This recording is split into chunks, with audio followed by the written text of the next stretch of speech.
Halo semuanya, selamat datang di kanal Opa Dosen.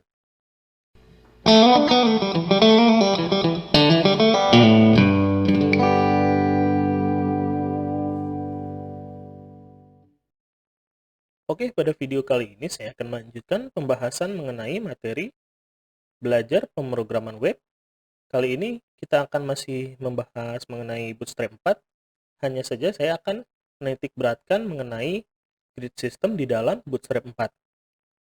Nah, grid system itu sendiri apa sih? Grid system itu sendiri membantu kita untuk mengatur tata letak ataupun layout dari eh, apa saja yang kita letakkan di website kita. Misalnya kita meletakkan sebuah, kita mau bikin misalnya web kita seperti web blog, atau misalnya kita bikin 3 footer di bawahnya. Nah, yang perlu diketahui di dalam grid system itu sendiri, di dalam Bootstrap 4 dia sudah menggunakan Flexbox sebagai pengaturan tata letak layoutnya. Jadi kalau di perbedaan di dalam Bootstrap 3 itu sendiri, grid systemnya dia menggunakan sistem float atau floating untuk mengatur tata letaknya, sedangkan di Bootstrap 4 grid systemnya sudah menggunakan Flexbox untuk mengatur tata letaknya. Flexbox ini dia sudah sangat responsif sekali, dia jauh lebih hebat, jauh lebih kuat, jauh lebih mengasihkan juga sebenarnya. Lalu yang perlu kalian ketahui, di dalam bikin sebuah grid system di Bootstrap 4 ini, kita maksimal bisa bikin sebanyak 12 kolom. Nah, grid system itu sendiri di dalamnya ada beberapa komponen. Di antaranya adalah kelas dari container, terus juga ada class rows atau baris.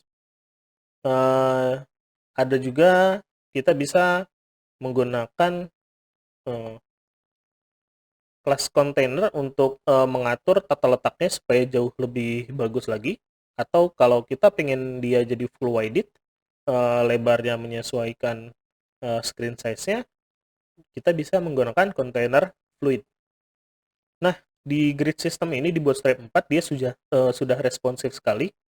Jadi ketika kalian bikin sebuah aplikasi berbasis web, misalnya seseorang user kalian mengakses melalui smartphone-nya, terus juga ada user lain mengakses melalui PC tablet ataupun laptopnya dia.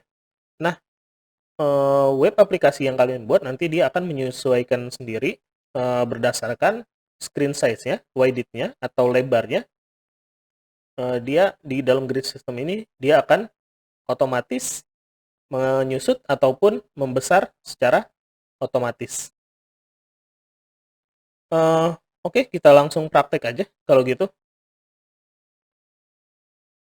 Nah, saya masih menggunakan materi pembelajaran Bootstrap yang kemarin. Kalau kalian belum lihat materi video saya, kalian bisa cari di belajar pemrograman web mengenai Bootstrap 4. Yang kemarin saya hanya menjelaskan pembelajaran dasar menggunakan Bootstrap 4. Nah, ini dia tampilannya yang ada di layar. Saya bikin uh, file container, class container dan sedikit table di dalam container. Terus juga ada sedikit jumbotron. Nah, kita coba mengenai grid systemnya. Di dalam grid system itu sendiri kita harus bikin, kita menggunakan class namanya column ataupun sebuah kolom. Nah, untuk membuat sebuah kolom kita harus tentunya bikin di dalam sebuah class yang namanya rows. Untuk mengetahuinya kita bikin saja di bawahnya table. Eh, kita bikin container dulu di bawah container table.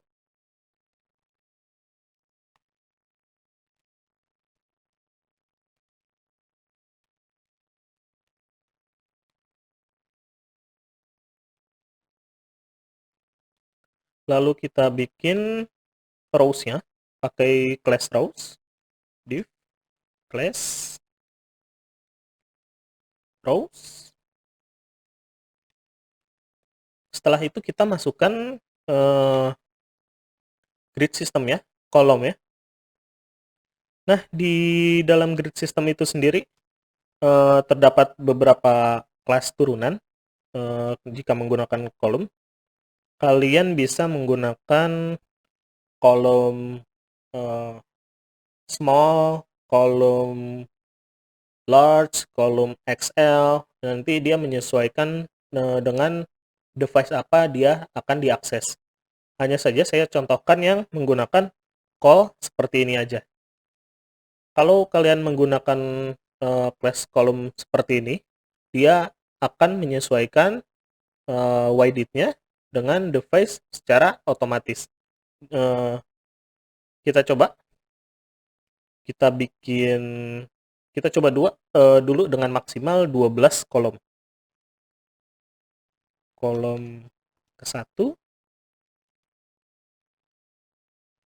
kita copy saja, kita bikin sebanyak 12.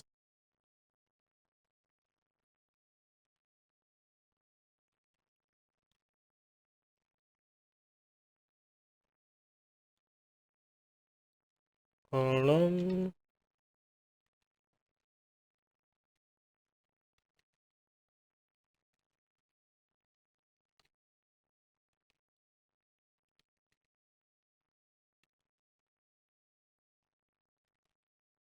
kurang 1, kolom ke-12. Kita rapihin dulu indentasinya. Sorry, kurang 1 penutup div.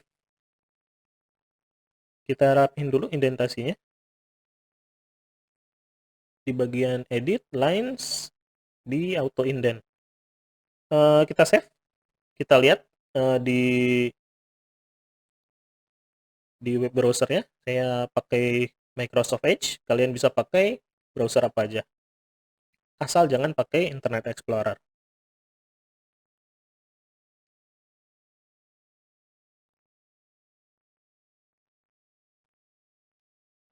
Oke, ini dia kolomnya.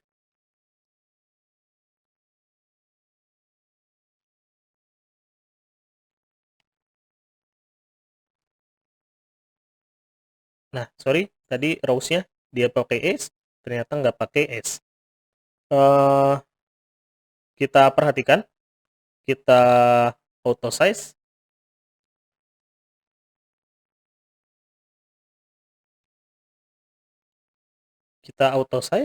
lihat dia kolomnya secara otomatis menumpuk menjadi sebuah stack. Kita bikin full, kita coba analisa dengan menggunakan inspect element. Nah, inspect element itu sendiri sangat membantu untuk kalian para developer web untuk menganalisa tata letak layout kalian sudah bagus nggak sih. Terus ada di sini ada beberapa fungsi JavaScript, misalnya ada errornya nggak sih, atau misalnya aset kalian terloading secara baik nggak sih, atau cache-nya sudah dia misalnya kalian sudah pakai cache atau belum, atau kalian pakai cookies di sana. Kalian bisa deteksi melalui inspect element ini. Kalian cukup klik kanan, ada inspect di sini atau inspect element. Untuk shortcut-nya sendiri bisa Ctrl Shift I. Kalau untuk yang pakai macOS bisa Command Shift I. Nah, kita karena grid system yang ada di bawah container table ini dia bagiannya. Bisa kalian lihat di yang bagian biru itu dia adalah bagian dari si row-nya itu sendiri, barisnya itu sendiri. Nah, kolomnya itu sendiri, nah seperti ini. Bisa dilihat size-nya dia otomatis menyesuaikan dengan width-nya. Di sini kontainernya width-nya 1140, row-nya sendiri sama 1140, hanya saja dia ada batas, ada padding di sana, ada dikasih jarak spasi, bukan spasi, tapi ada jarak untuk tata letak layout-nya supaya jauh lebih enak dipandang mata. Kalau kalian mau bikin jadi full wide, kalian bisa ganti di sininya di kontainernya menjadi fluid seperti ini. Bisa dilihat langsung berubah dia menyesuaikan dengan full wide dari si web browsernya itu sendiri, atau di mana nanti web aplikasi kalian akan diakses. Saya ini merubahnya di inspect element, dia tidak akan berpengaruh apa-apa. Kalau kalian ingin merubah, tentu saja harus di editor kalian. Kontainernya di sini strip fluid. Nah, ini baru nanti berpengaruh, bisa di refresh. Nah, seperti ini. Contoh lainnya saya akan eh, bikin sebuah layout seperti blog misalnya. Kalau kalian perhatikan eh, bahwa sebenarnya grid system ini dia agak agak sedikit mirip table ya. Kalau kalian lihat di atas, coba kita bikin 3 kolom deh kayak table di atas.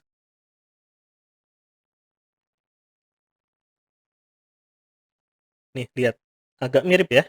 Hanya saja tidak ada bordernya. Kita bikin tata letak misalnya seperti blog. Biasanya kalau blog itu di main kontennya dia agak lebih besar sedikit, dan navigasi bar atau sidebarnya dia agak kecil. Kalian bisa bikin seperti ini. Misalnya eh, misalnya ini konten utama. Di sini sidebarnya. Untuk yang konten utama kita bikin sebesar 8. Yang sidebarnya kita bikin 4. Lalu biasanya kalau di blog-blog seperti itu dia ada footernya juga. Kita coba bikin footernya. Kita bikin 4. Sorry, bukan 4, maksudnya kita bikin 3 footer, yang sisi kiri, sisi tengah, dan sisi kanan. Kita bagi menjadi 4, 4, dan 4.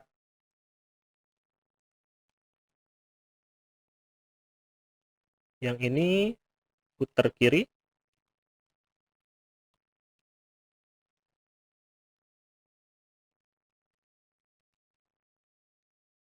yang ini tengah, yang ini tentu saja sebelah kanan. Nah, di dalam grid system ini kalian bisa menambahkan nanti beberapa elemen, tentu saja sesuai kebutuhan kalian.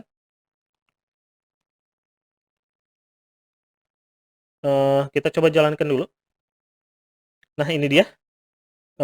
Supaya lebih enak dilihatnya, yang kontainer table-nya saya nonaktifkan dulu.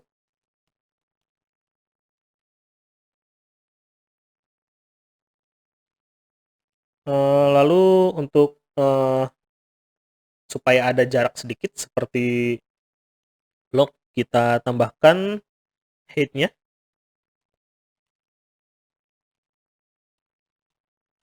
Tingginya kita bikin misalnya 350 pixel. Seperti ini. Kita coba. Nah, bisa kalian lihat. Kita coba analisa lewat inspect elemen ya. Ini kontainer ini adalah kontainer baris ini untuk yang utamanya, bagian dari bloknya. Kita coba buka dulu di bagian rows-nya. Nah, ini konten utamanya, dia kolomnya sebesar 8 dan sidebar-nya sebesar 4. Kalian nanti bisa atur-atur sendiri, misalnya seperti yang footer di bawah, misalnya mau dibikin 3 atau 4, nanti tinggal diatur. Besarannya maksimal adalah 12. Ini yang kiri, ini yang tengah, dan ini yang kanan. Sidebar-nya sama besarannya dengan footer. Nah, teman-teman, materi grid system di dalam Bootstrap 4 sesimpel itu. tentu saja kalian bisa mengatur nanti tata letak layout-nya, ataupun dari segi, apa yang mau kalian masukkan elemennya di sana, itu terserah, kebutuhan kalian nanti seperti apa. Sampai sini dulu, materinya mengenai grid system di dalam, Bootstrap 4. Kalau kalian suka, silakan klik thumbs up atau like. Jangan lupa di-share ke teman-teman kalian yang lain, supaya mereka juga bisa belajar materi pemrograman di kanal YouTube Papa Dosen. Sampai jumpa.